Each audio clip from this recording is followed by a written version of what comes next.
or the progenesis of this atomic chemistry or Daltonian chemistry. Rasartha Samuchaya, I'll again not bother you with. There are elaborate descriptions of the chemical processes like distillation, double distillation, fractional distillation, sublimation, through different now hydrolysis, then you have dehydrolysis, then you had processes where you have to olefication. All those things have got specific term, and all of them also have got their counterparts in the Siddha literature as well. But like it is Svedana in Sanskrit, in Siddha text it will be Svedanam, then Maranam, Jaranam. That's how it is coming. Like we have Jarana here. So similar terms are used even in your Siddha literature also, which are but nothing but some kind of a chemical processes. And this is again artistic imagination of a full-fledged chemistry lab, how it should be constructed, where volatiles should be placed, where thermal reactions should be carried out, so on and so forth. Now, this is again a very beautiful slide. I think I'll stop here, although I have something more to say, but I will stop because I wanted to give some time to interact. So what I'm showing you before you is a text which is in Sanskrit. This is from Rasaranava, chapter 4. I will not bother you to guess because I may not have large audience who may know Sanskrit. But this is the first ever documentation of what chemists normally know as a flame test. Avartamane kanake pita tare sita prabha shulve nilanibha tikshne krishnavarna sureshwari. Avartamane means to introduce. So what if you introduce? You introduce gold. So prabha becomes pita. Prabha of what? Prabha of the jwala. So avartamane kanake pita. Gold, you will impart a yellowish flame. Tara is silver. Sita means whitish. So Tara will impart a whitish flame. Shulva is copper. Remember in my first few slides where I said Shulvari is sulfur. So back then people were measuring the reactivity of metals using sulfur. And since copper readily reacts with sulfur, sulfur was named as the enemy of copper. That's why Shulvari, and hence in English we have sulfur from Shulvari. That emits a blue color or a dark color. Shulve Neelanibha. Tikshne, that is a kind of an iron which will impart a black color, Krishnavarna. Sureshwari is it's a dialogue form in which the text is written as a samvada between two people, and one of them is Sureshwari. We will skip all these details. And they also arranged metals in the order of reactivity. That is gold, silver, copper, iron, lead, and tin. They based on their method of assessing reactivity with some sulfur, they arranged them in a reactivity order. So they described various types of furnaces, Gajaputa, Mahaputa, and mind you, exactly the same terminologies and functionality are described even in the Siddhartha texts as well. And very interestingly, even in texts of chemistry or metallurgy, we can find cross-disciplinary approach. So what here we see is the translation of the first shloka, which I have taken from Brihat Samhita, is very interesting. Na shobhate shukla shiroruhasya. Kim na shobhate snag gandha dhupambara bhushanadhyam. No matter whatever ornaments you wear, if you have a gray hair or a white hair, all those things will be not very pleasing to look at. So people were obsessed of dyeing the hair and worried about the white hair.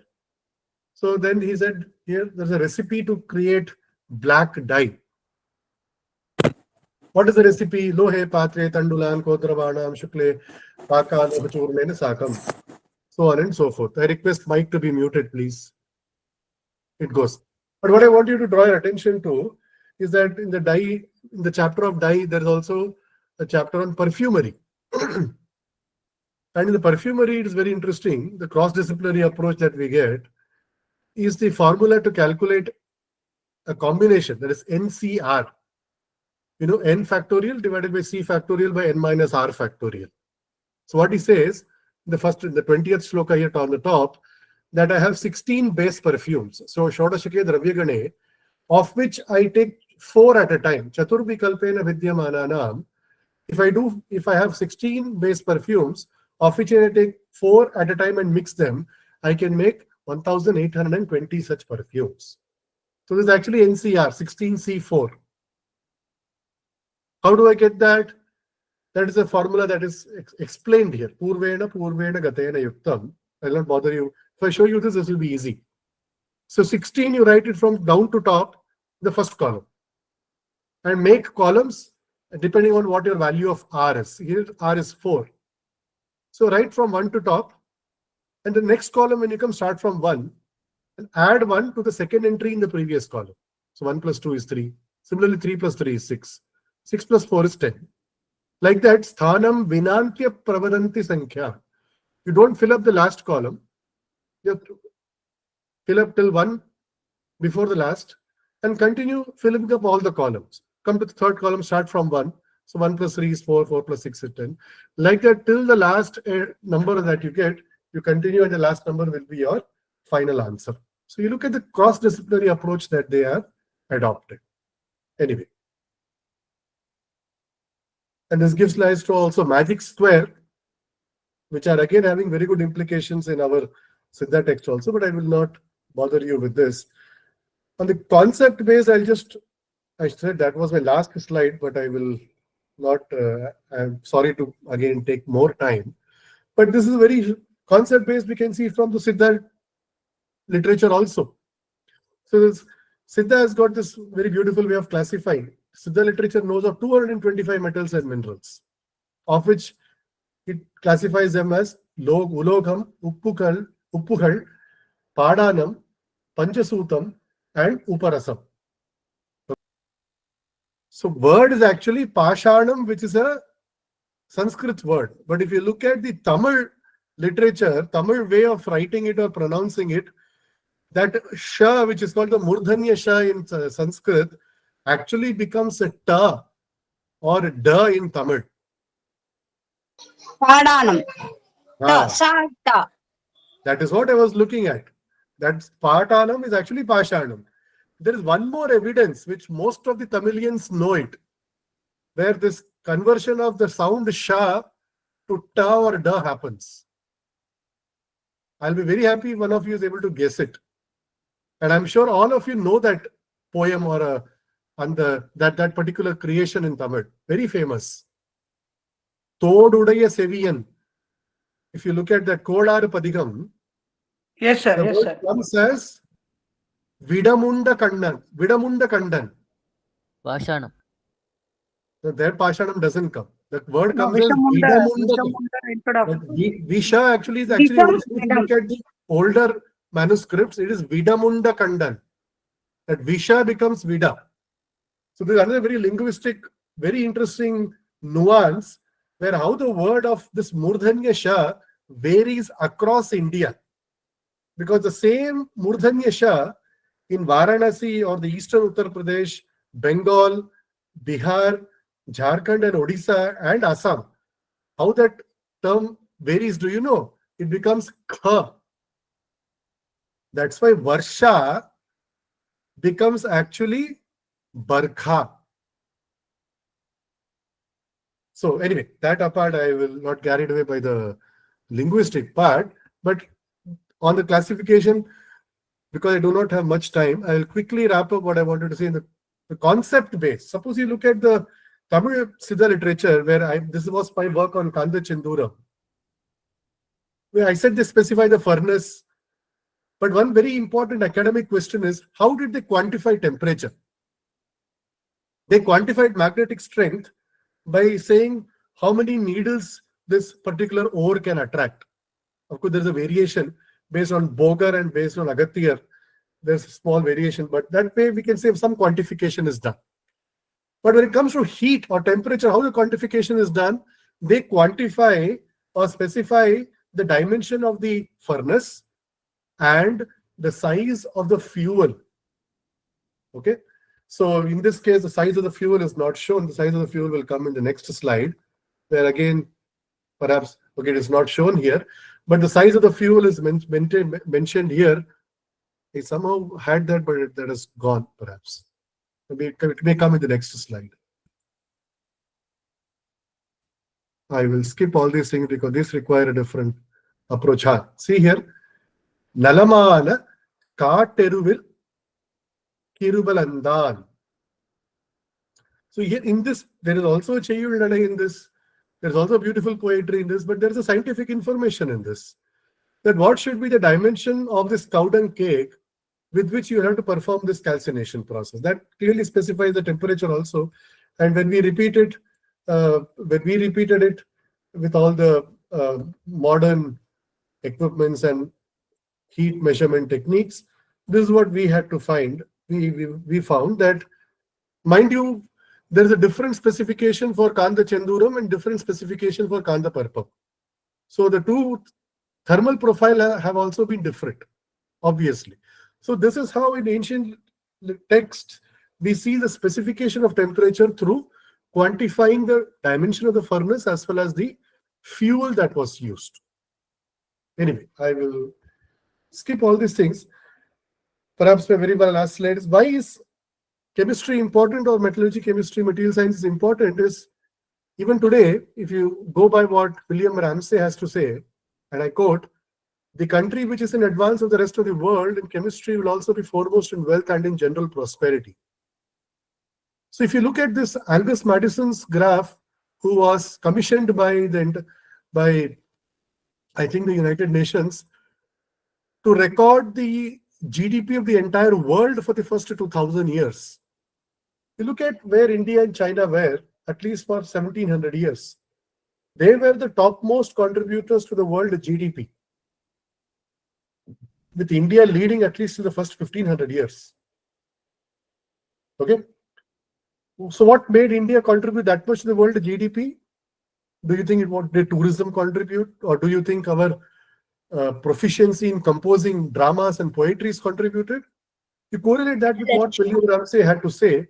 This was our proficiency in chemistry, materials, and metallurgy that contributed to the world GDP. And needless to say, because of this, wealth was generated, and people were attracted by this wealth from all over, and they attacked and invaded us. They did not come here to there may be very few who would have come here to study, but the major people who came here from outside were for plundering, for looting the wealth, because we generated that much wealth. It was not growing on the trees. And if we were capable of generating that much wealth, now you should understand this was because of our proficiency in chemistry, materials, and metallurgy, because of which we were in that position. But this doesn't mean we do not have any problem. Some of you sitting in the audience may ask a question that all this is fine. For the last 1.5 years, I have talked so much about the past, glory about the past.